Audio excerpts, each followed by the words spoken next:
നമസ്കാരം, ഋഷിപ്രോക്തം ചാനലിലേക്ക് ഏവർക്കും ഹൃദ്യമായ സ്വാഗതം. ഇന്ന് അതിവിശേഷപ്പെട്ട ഒരു ഉപാസനാ മാർഗത്തെയാണ് പറയുന്നത്.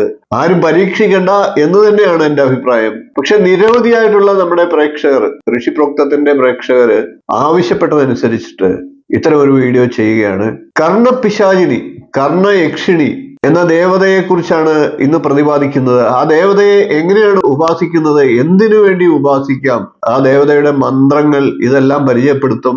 വളരെ പ്രധാനപ്പെട്ട ഒരു വീഡിയോ ആണ്. വീഡിയോ അവസാനം വരെ കാണുക. വീഡിയോയിലേക്ക് കടക്കാം. അതിനു മുമ്പ് ചാനൽ ഇതുവരെ സബ്സ്ക്രൈബ് ചെയ്യാത്തവരാണെങ്കിൽ ഒന്ന് സബ്സ്ക്രൈബ് ചെയ്യുക. നിങ്ങളുടെ പ്രോത്സാഹനമാണ് എനിക്ക് ഏറ്റവും വലിയ പ്രചോദനം. അതോടൊപ്പം നോട്ടിഫിക്കേഷൻ ബെൽ ബട്ടൺ ഓൾ എന്ന് എനേബിൾ ചെയ്ത് കൂടി വെക്കുക. നമുക്ക് കർണപിശാചിനി, കർണയക്ഷി എന്ന പേരിലറിയപ്പെടുന്ന ദേവതയെ കുറിച്ച് ഒന്ന് പരിചയപ്പെടാം. കർണപിശാചിനി, കർണയക്ഷി എന്നറിയപ്പെടുന്ന ദേവത മാന്ത്രിക തന്ത്രം എന്ന ഗ്രന്ഥത്തിലാണ് ദേവതയെക്കുറിച്ച് പ്രതിപാദിച്ചിരിക്കുന്നത്.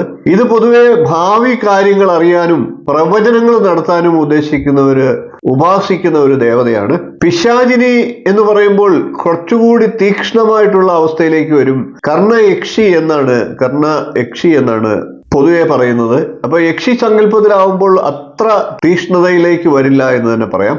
മന്ത്രതന്ത്രപരമായിട്ടുള്ള നിരവധി ഗ്രന്ഥങ്ങളിൽ ഈ കർണപിശാചിനി, കർണയക്ഷിണി എന്ന ദേവതയെക്കുറിച്ച് പ്രതിപാദിച്ചിട്ടുണ്ട്.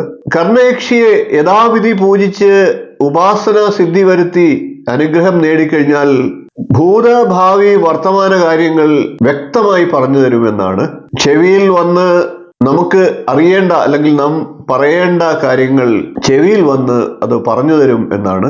ചില ഗുരുക്കന്മാരുടെയൊക്കെ ഉപാസനയിൽ എല്ലാ കാര്യങ്ങളും ഒന്നും വ്യക്തമായി പറയാറില്ല, അല്ലെങ്കിൽ പ്രധാനപ്പെട്ട കാര്യങ്ങൾ മാത്രമാണ് വന്ന് പറയുക എന്നൊക്കെ കേട്ടിട്ടുണ്ട്.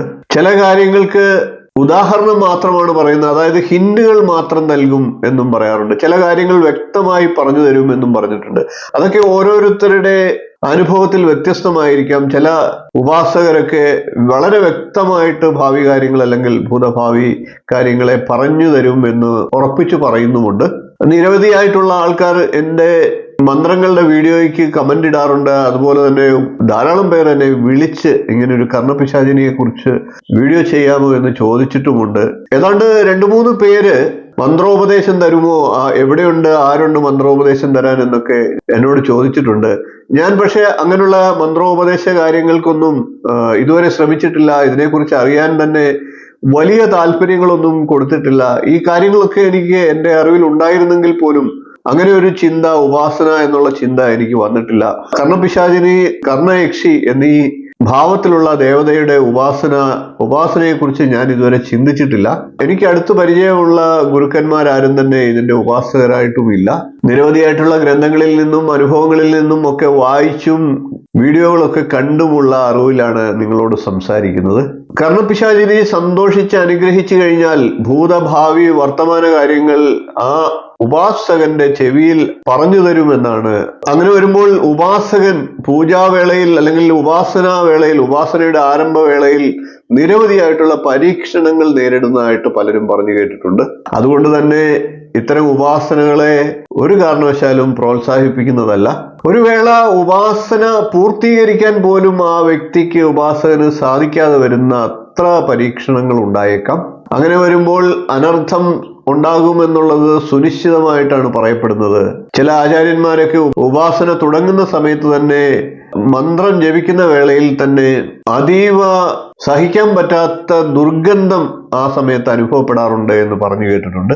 വിധിപ്രകാരം ഉപാസന ചെയ്ത് ദേവി പ്രത്യക്ഷപ്പെട്ടാൽ ഉപാസകന് വശംവദയാകും എന്നാണ് പറയുന്നത്. ഉപാസകന് എന്നും വിളിച്ചാൽ പ്രത്യക്ഷപ്പെടുന്ന ദേവിയായിട്ടാണ് കർണയക്ഷിയെ പ്രതിപാദിക്കുന്നത്. ഉപാസകന്റെ ചെവിയിൽ വന്ന് ഫലങ്ങൾ ഓതി തരുന്നത് കൊണ്ട് തന്നെ പിന്നീട് കുറെ കഴിയുമ്പോൾ അവസാന കാലങ്ങളിൽ കേൾവി ശക്തി നഷ്ടപ്പെടും എന്നും പറയാറുണ്ട്. കർണപിശാചിനി, കർണയക്ഷി ദേവതയെ ഉപാസിക്കുന്ന വ്യക്തികൾ തീർച്ചയായിട്ടും ഗുരു ഉപദേശത്തോടു കൂടി മാത്രമേ അത് ചെയ്യാവുള്ളൂ.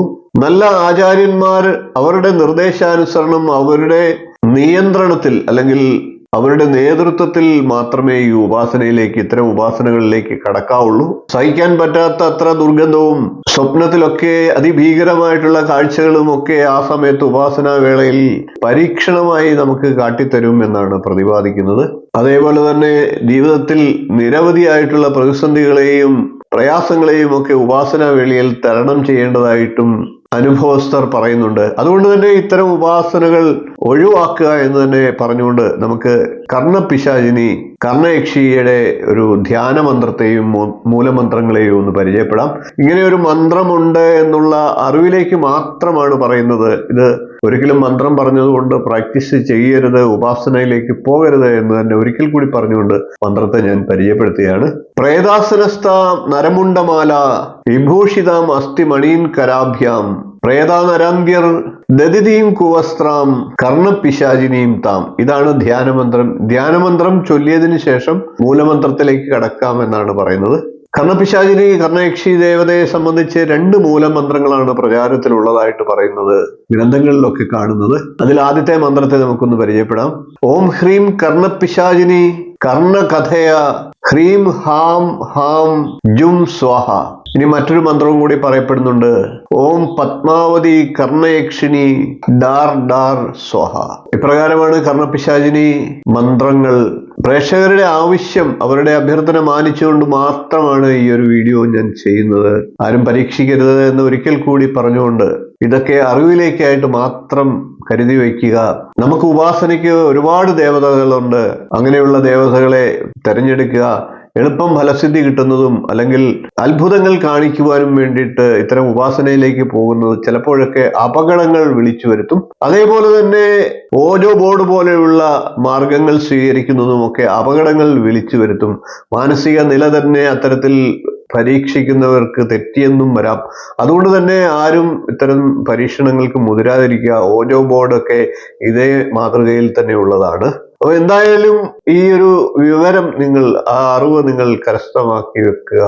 അല്ലാതെ പരീക്ഷിക്കേണ്ട എന്നുകൂടി പറഞ്ഞുകൊണ്ട് ഇന്നത്തെ വീഡിയോ നിർത്തുകയാണ്. വീഡിയോ ഇഷ്ടപ്പെട്ടുവെങ്കിൽ ഒന്ന് ലൈക്ക് ചെയ്യുക, ഷെയർ ചെയ്യുക, ചാനൽ ഒന്ന് സബ്സ്ക്രൈബ് ചെയ്യുക, നിങ്ങളുടെ അഭിപ്രായം കമന്റായിട്ട് അറിയിക്കുക.